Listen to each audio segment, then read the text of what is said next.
log in, and within 30 minutes, give or take, how quick you can make a website, you can have a website up and going totally free of charge. That's what Wix is. We actually hit a milestone today, and my colleague Gallo reminded me. Today, we just reached 80 million users worldwide, which is pretty exciting. It's pretty exciting. I think I got maybe 100 of those users myself, so I'm contributing in my own little way. So that's what Wix is. But if you look at Wix a little bit more holistically than just a website builder, it's really a small business management tool. We have CRM applications, we have newsletters, a platform called Shoutout where you can send out newsletters to up to 10,000 people for free. We have social media integration, we have back-end technologies that help you manage your business. So it's pretty exciting stuff. So that's what Wix is. The space you're in, for the people, the majority of you that raise your hands, the space we're in here, the WixLounge, it serves two purposes. So during the day, there's tables out here, and they're actually for coworkers. They're for people who build Wix websites, whether for their business, for other people, if they're entrepreneurs, or whomever. It's totally free to work here. You sign up as a member, so you basically apply on WixLounge.com. We look over essentially your application. We make sure that you seem like a cool person. We bring you in, and if you seem cool from there, you have 4 months to work here totally free of charge. It is a membership, so you can't just show up. It used to be that way back in the day when we started, or it was just open to the public, but now it is a membership only, so you have to apply to do that. But you have 4 months to work here totally free of charge. So that's one part. The other part is the events, and we have events similar to this one like we're having here. We have entrepreneurial events, we have events on product marketing, we have events on all sorts of interesting SEO, Google, Bing, if anyone uses that, all those good things. So that's kind of what the WixLounge is. That's the space. Tonight's event I'm pretty excited about. We have a few very interesting and awesome people with various backgrounds in the social media realm, and I want to bring them up here. So, can we have a round of applause for our panel? Come on.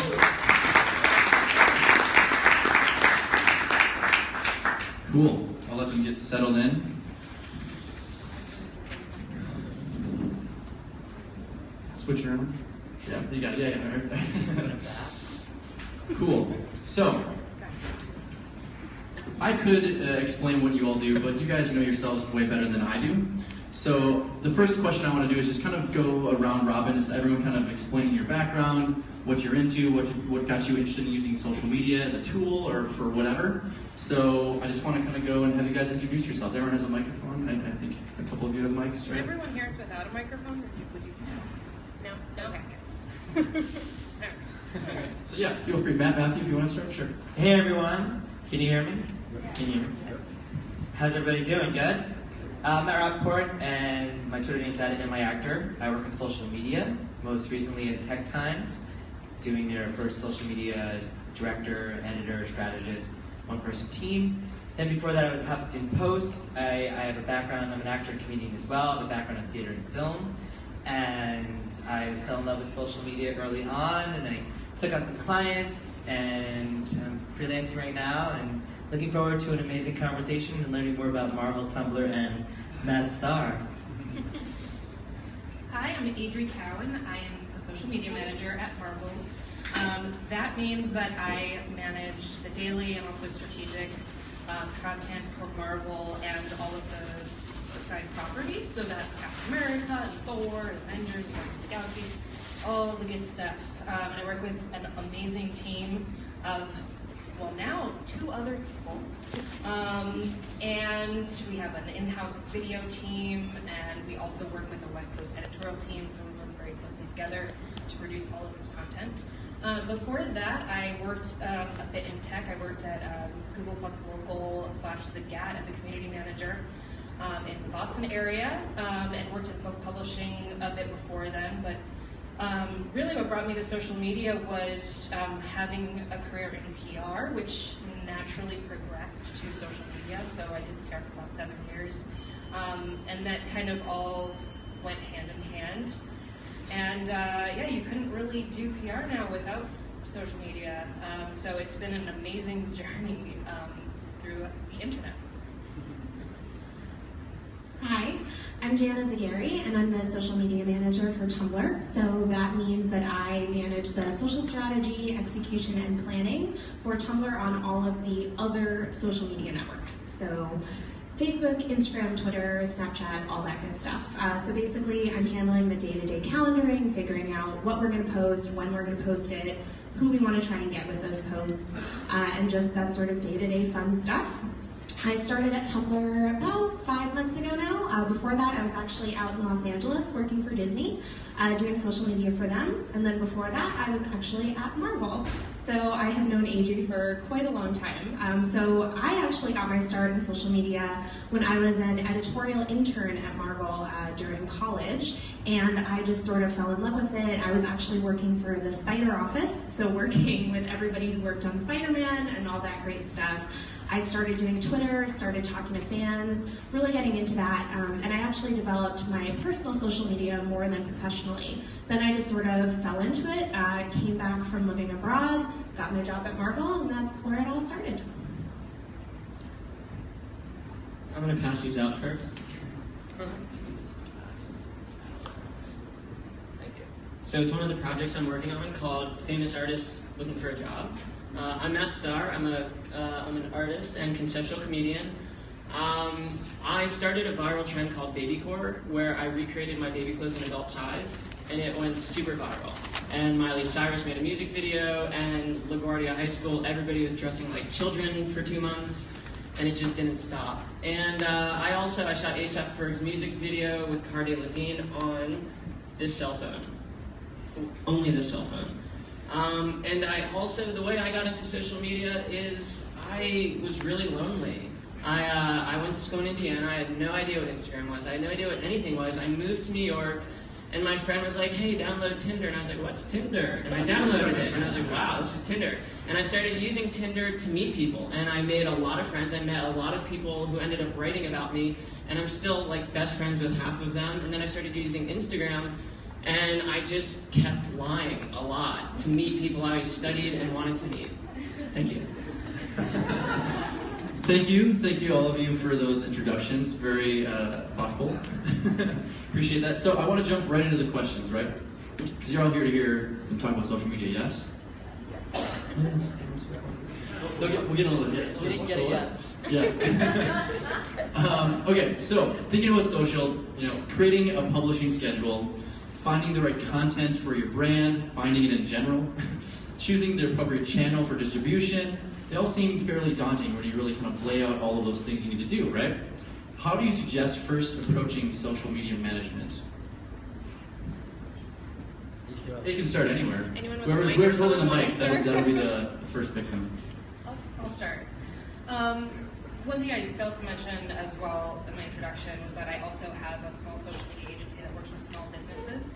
So I work to try to take everything that I'm learning from working with larger brands and transferring it, or what might make sense for smaller businesses. And I think the process is actually pretty much the same. I go through where I come up with a strategy and I kind of create a calendar 3 months in advance. I use Excel spreadsheets, and I just have a literal day-to-day calendar based on what specials we're having, or any kinds of sales, or anything like that. So you first pop all the days you know about in there, and then you come up with your strategy and fill in the blanks. And it's really that, I think it's that simple. Yeah, I mean, I've gone through quite a few iterations of social calendars at this point, having been at 3 large companies and trying to figure out how to run social for all of them. The point that I'm at now is really trying to just plan in advance. I will literally sit down with a calendar and say, okay, so next month is Women's History Month. What can we do for it? Who are the people that we can get in contact with? What sort of content might resonate with our users that has to do with this specific holiday? And with small businesses as well, you all have such unique perspectives on things that might work for those kind of different holidays, like National Pie Day, or Sleeping in Public Day, or whatever it is. So I really dive into those sort of odd holidays aspect of social media, and that's been really successful for us so far. But yeah, it really comes down to Excel, Google Docs, calendaring, just planning out in advance and making sure that you know what's happening the next day, the next week, the next month.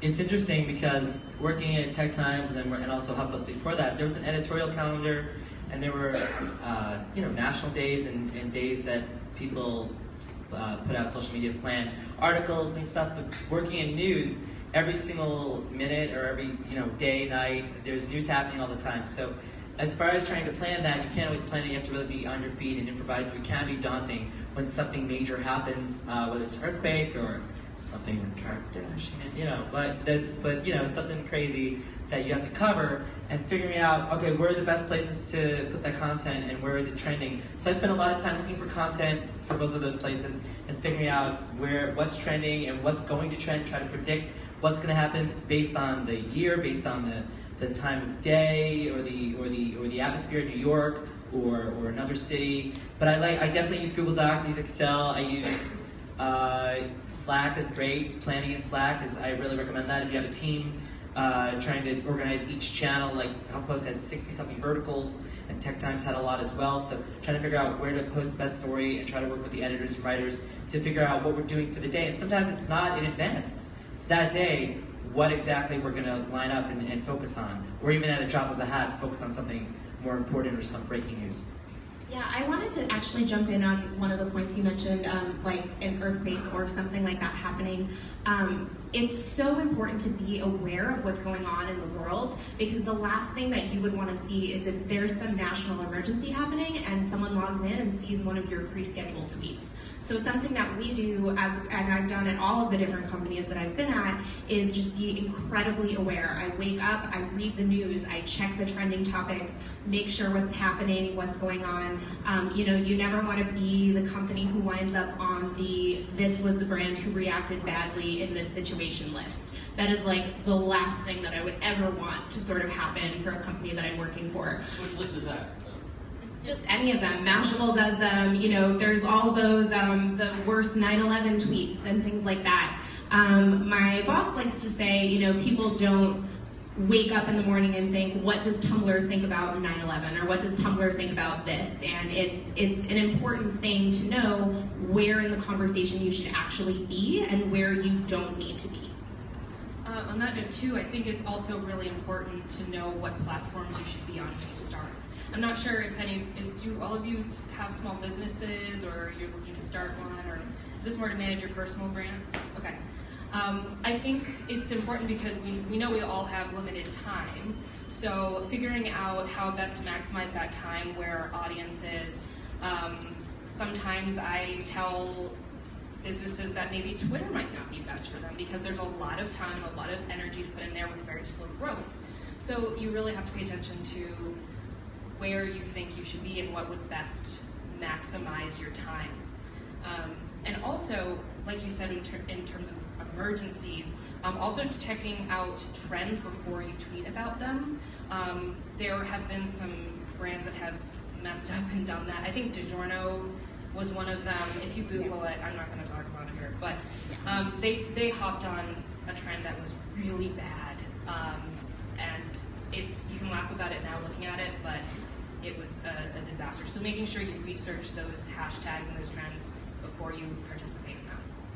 I was just gonna add to that, yeah, with the faux pas, that some of them are using these trendy hashtags and they don't even know what they mean. Yeah. And so they're just thinking, oh, this is a trendy hashtag, and it's like, we saw a lot of craziness with the Black Lives Matter and the All Lives Matter. There was a lot of craziness with people using hashtags that I personally think they're probably no business using in the first place.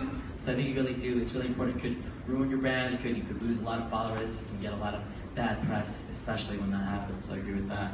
The other thing you said that you brought up about businesses, I think that you do have to prioritize what platform you focus on, but I think that you can't always predict where platforms are going to go. So a lot of people made fun of Twitter, they made fun of Snapchat for how long? How many of you, when Snapchat first came out, you were like, this is a waste of my time, why would I even do this? Honestly. Did a lot, yeah. And so I think that when Snapchat first came out, it didn't have stories, it was like just private messaging. So I think that there's something to be said about at least having a presence on a brand or on a platform beforehand, and maybe you're not posting there 10 times a day or every single day, but at least that you're there and that you're hip and you're with it and you're like, all right, I know that Snapchat has a chance, maybe Peach not so much, but you never know. So I think there's something to be said about that. But yeah, definitely focusing on Facebook and Twitter for most businesses and people is important. reserve your URLs. I'm going to shout this because I'm not going to steal the microphone back again, but when a new platform or app comes out, get your URL immediately. Just save your username. Doesn't even matter if you're going to use it or not. Just make sure you are on there, because otherwise you're going to have to go through the annoyance of trying to contact them and get it back if it's your brand and all of that. So just in advance, save them all, even if you don't use them. Also get some other cool words for just no reason. Because I went in when Peach came out, I got like cheesy macaroni and like banana phone for no reason. Because when you have a new platform like that, you can totally just get really cool new ones. That's also why people use the, like when you see celebrities use the Or like real, or it's because they lost their name and they didn't want to deal with it. Cool. So you guys talked about a lot of stuff, and I'm going to try to reel it all in. So you're posting things, you're pushing out content. There's a lot of different kind of ways to measure success, right? There's a lot of different tools available online. There's free, there's paid, there's a lot to kind of go on. What are some of the tools you guys use to kind of measure success? Is it mostly just branding? You just want to get your name out there, more likes? What does that really mean? What does that translate to? How do you guys measure success, maybe on the personal level when it comes to social, and maybe more on the business level? What would you say is success in both of those realms? So I've been trying to kind of work this metaphor out, so I might mess it up, but do you guys know the saying, when a tree falls and no one's there to hear it, and it doesn't exist? Well, if a million people are there and see the tree fall, and those million people are not important, then it doesn't exist. But if the right person is there to see it, then I think, like, if Darwin saw the tree exist and comes back and tells everyone, people are going to take his word for it. And I feel like that's how I think about social media, because I don't have a million followers, but the people who do follow me are really strong, really active, and they engage me a lot, and they also offer me jobs a lot. So I think it's not so much about how many people follow you in terms of personal branding or trying to utilize your social media to get a job, but who follows you. And I think that is something to focus on as an artist or a creative. I think that you need to figure out what your goal is first to decide how you measure your success. So if your goal is to get more people to see that you exist, then more views or higher reach. If those numbers are higher, then you feel better. I personally measure my success based on how many people see a post. It used to be engagement, but I know that that's a lot to ask people nowadays. To like or comment, but the more interaction, the better the post. But if you're in a corporate environment, a lot of times what people care about are how many people you're reaching. And I think that it's different based on, like I said, on what your actual goal is to achieve. If you want more sales, it'll be the people that click through to your website, that kind of thing. At Marvel, we use a company called Sprinkler that does our analytics for us, so we can measure everything coming in from Facebook Insights and Instagram and Twitter all in one place. But for people who can't spend that kind of money on things, I think... What are we talking? I can't tell you that. Wait, thousands? Tens of thousands? Yes, tens of thousands. It's an enterprise system. But Facebook Insights itself, going into that tab, has a ton of awesome information. And also Twitter Analytics does too. To measure Instagram, I use Iconosquare. That seems to be the only thing really out there that's doing that. But yeah, those are the ways that we measure and how we measure success. Well, I was gonna, from Matt's point, I agree that quality is better than quantity. So I think that a lot of people will be proud. There are a lot of business owners I work with that said, I don't really care, I just want the number to be higher.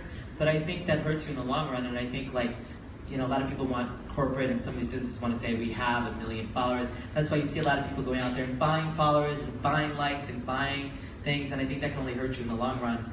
It's not a practice that I would go with, but a lot of people do it. And now Instagram just came out with video views. So if you buy likes for Instagram and you have more likes than you do views, everyone's going to know that you're buying likes. So I think you have to be very careful with that practice. As far as measuring success, you're totally right. It's about what your goals are. It's what are your goals? What are you hoping to do? With Tech Times, especially on posts, it's about getting people to the website, getting people to read the articles back, getting referral traffic. That was number one. I think it's also about creating experience, and you can tell when you're having success, not just by the numbers, but when people are resharing your stuff to other networks. You know, that first time I shared something like on Google Plus, and then from HuffPost, and they shared it to Instagram, and I was like, wow, that's pretty crazy that a piece of content can jump from one social to the next. And BuzzFeed is big on that, is measuring, not looking at the numbers, but past the unique visitors and past the page views to look at overall social reach, overall shares as a measure, overall engagement across all social, because more and more we're seeing people create content specifically for social, more so than their website. And so I don't think websites will ever be dead, but I feel like more and more, social is the front page, as everyone has been saying a lot, and I think websites less people are checking the websites. So I would even ask, how many of you, to get your news, do you look at the specific websites more, or would you say, how many of you get your news from just looking at Twitter or Facebook in this room? That's like about a third or half. And so are there people here that just look at websites and they don't look at social for news?